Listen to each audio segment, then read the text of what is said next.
জামাতের আমিরের ছেলে তার সাথে হাদিকে পরিচয় করাই দিল।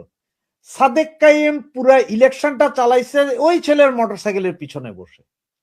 ওই ছেলে হাদির পিআর টিমের কাজ করছে এতদিন, বিভিন্ন জায়গায় হাদির সাথে ছবি আছে, ইনকলাব মঞ্চে গোপনে কথা বলার ছবিও আছে। সেই ছেলে এখন গুলি করলো।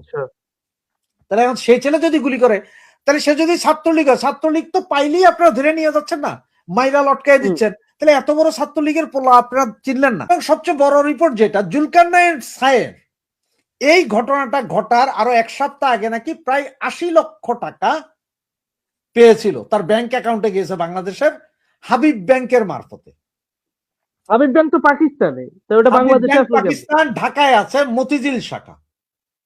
আচ্ছা, মানে প্রত্যেকটা রাষ্ট্রের যে একটা স্টেট ব্যাংক থাকে, মানে state authority bank, Habib bank এই মুহূর্তে দুইটা শাখা, একটা চট্টগ্রামে একটা মতিঝিল ঢাকায় কাজ করতেছে হাবিব ব্যাংকের মাধ্যমে।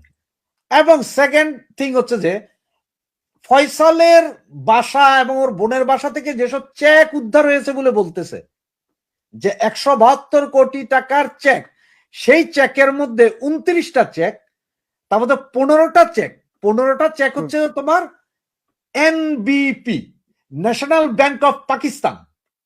ও মাই গড। এবং ন্যাশনাল ব্যাংক অফ পাকিস্তানের ৪টা শাখা আছে, ঢাকা, চট্টগ্রাম, রাজশাহী এবং খুলনা।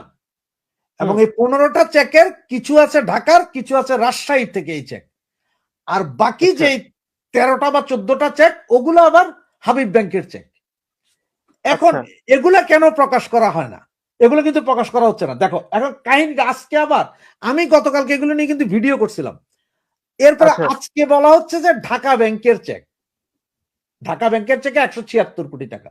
তাহলে আপনারা আজকে কেন বললেন ঢাকা ব্যাংকের চেক ১৭৬ কোটি টাকা? এতদিন বলেন নাই কেন?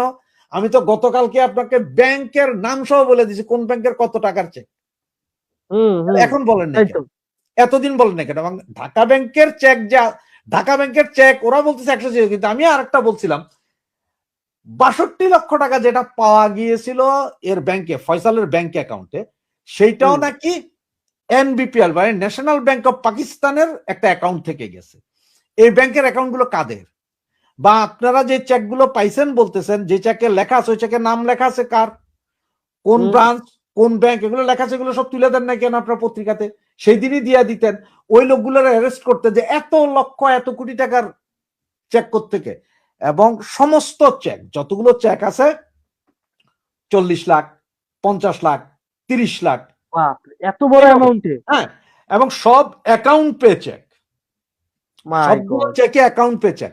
তার মানে চেকটা অন্য কেউ ক্যাশ করতে পারবে না, প্রতিটা চেকের উপরে আবার দাগ দেওয়া আছে অ্যাকাউন্ট পে, এসি চেক লেখা আছে, ব্ল্যাঙ্ক, কারো নামে না, এগুলো ব্ল্যাঙ্ক চেক। তাহলে এই চেকগুলো কোথায় গেল, কার কাছে গেল, কেমনে গেল, এই ছেলের কাছে কিভাবে গেল, এটা প্রশ্ন জাগে কিনা?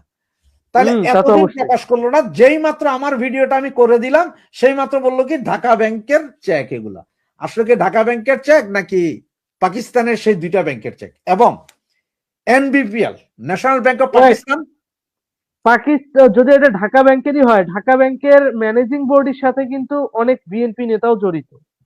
হ্যাঁ, সাদেক হোসেন খোকার ব্যাংক এটা। ও, এটা সাদেক হোসেন খোকার ব্যাংক, ওনার ব্যাংক। আচ্ছা, ওনাদের পাকিস্তান কি, তার মানে পাকিস্তান কি সামহাউ ওদের অপকর্ম বিএনপির ঘাড়ে চাপানোর চেষ্টা করছে? এখন আমার মনে হচ্ছে যে পাকিস্তান নিজের অপকর্মটা বিএনপির ঘাড়ে চাপাচ্ছে। কারণ হচ্ছে যে এইটা যখন এখন আজকে ফ্লাশ হইলো, কালকে হয়তো ওই তারেক জিয়া আসতেছে, সুতরাং এগুলো একটা একটা মিছিল করাইতে হবে, যে কোনো একটা অঘটন ঘটাইতে হবে, যাতে দোষটা তারেক জিয়ার ঘাড়ের উপর পড়ে, বিএনপির উপর পড়ে।